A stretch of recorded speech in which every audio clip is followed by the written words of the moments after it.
Hey guys, how are you all? Hope all are good. So today our video is going to be in Hindi. तो आज मैं आपके सामने एक ऐसी वीडियो पेश करने वाली हूँ कि जिसे सुनकर शायद आपकी आँख भर आए या कुछ आपको गुस्सा आए कुछ भी ऐसा। ये बहुत इमोशनल कहानी है। ये कहानी एक लड़की की कहानी है जो अपने बचपन से लेकर बड़ी होने तक दोस्तों के मामले में बहुत कुछ प्रॉब्लम्स फेस किया था।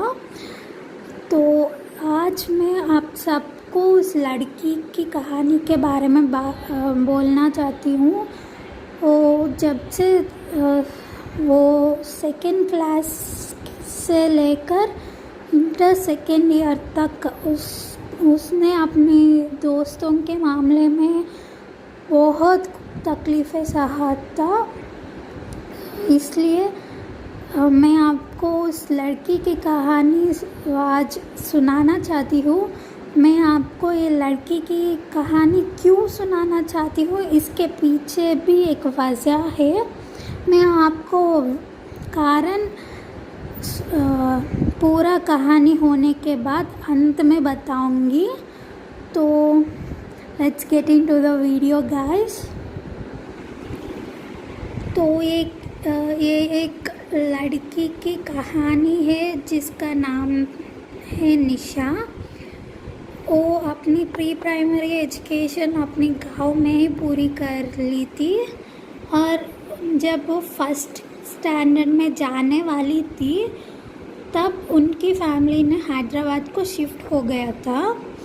तो यहाँ से उसके लाइफ में बहुत कुछ हुए थे।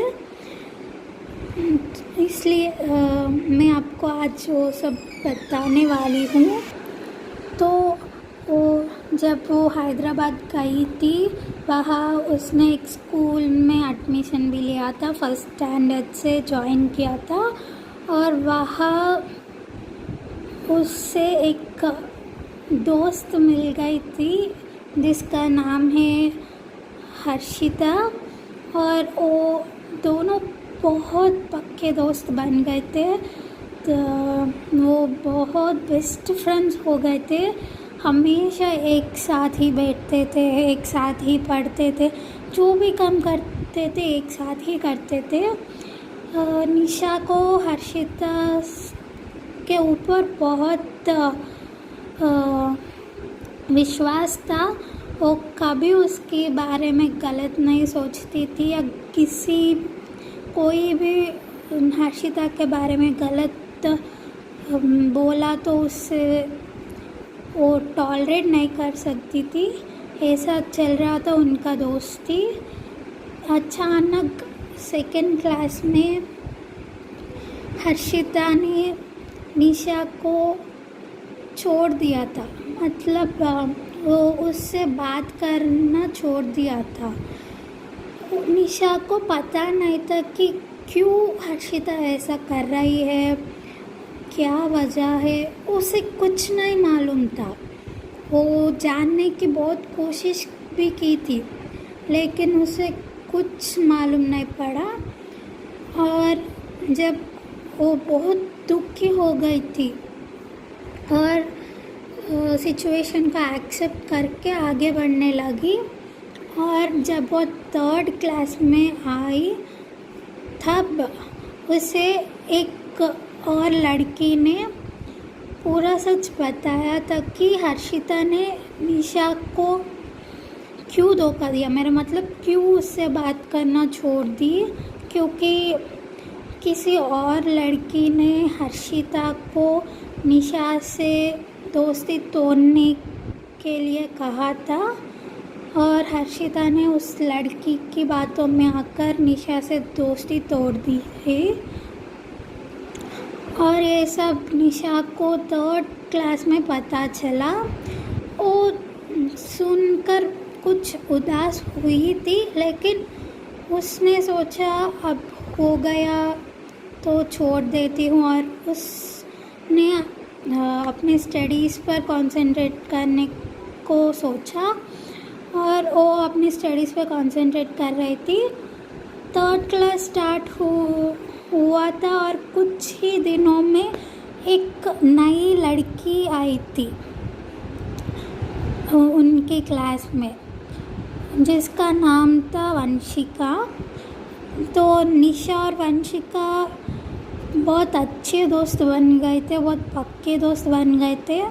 वंशिका न्यू दिल्ली से आई थी वहाँ, उसे सिर्फ इंग्लिश और हिंदी ही आती थी।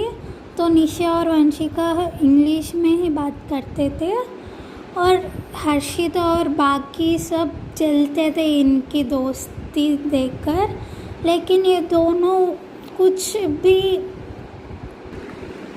उन दोनों को वो सबसे कुछ फ़र्क नहीं पड़ता था, वो सिर्फ नज़रअंदाज कर देते थे।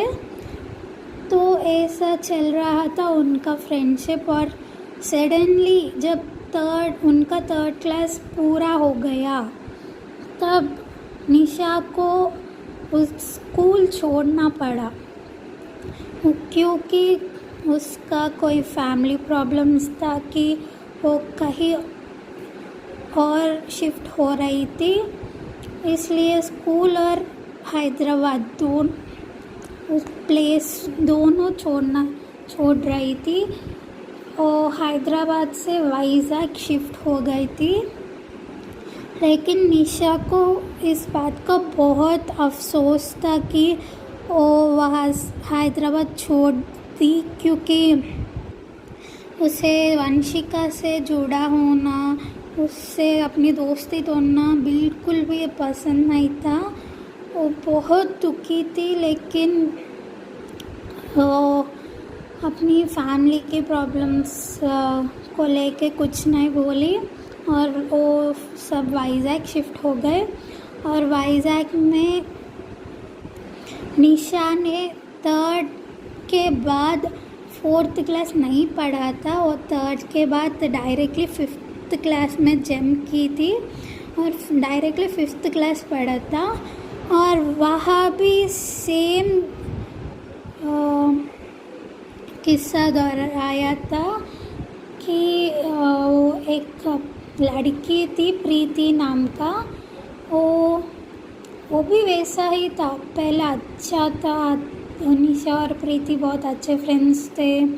उसके बाद कुछ नोकझोंक हुए, कुछ झगड़ा हुआ और दोनों बात करना छोड़ दिया था। और 5th के बाद उसे वहाँ वाइज़ाग में कुछ भी अच्छा नहीं लगा, इसलिए वो अपनी पेरेंट्स को बता के वो सब तिरुपति शिफ्ट हो गए थे।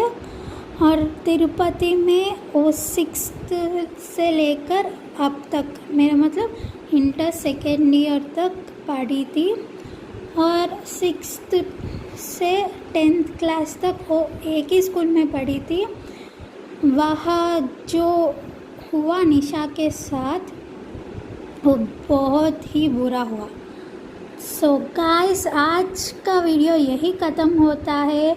इसका अगला पार्ट, मेरा मतलब तिरुपति में क्या हुआ निशा की लाइफ में, वो सब आपको पार्ट 2 में पता चलेगा। So wait for the part 2 and until then, bye bye.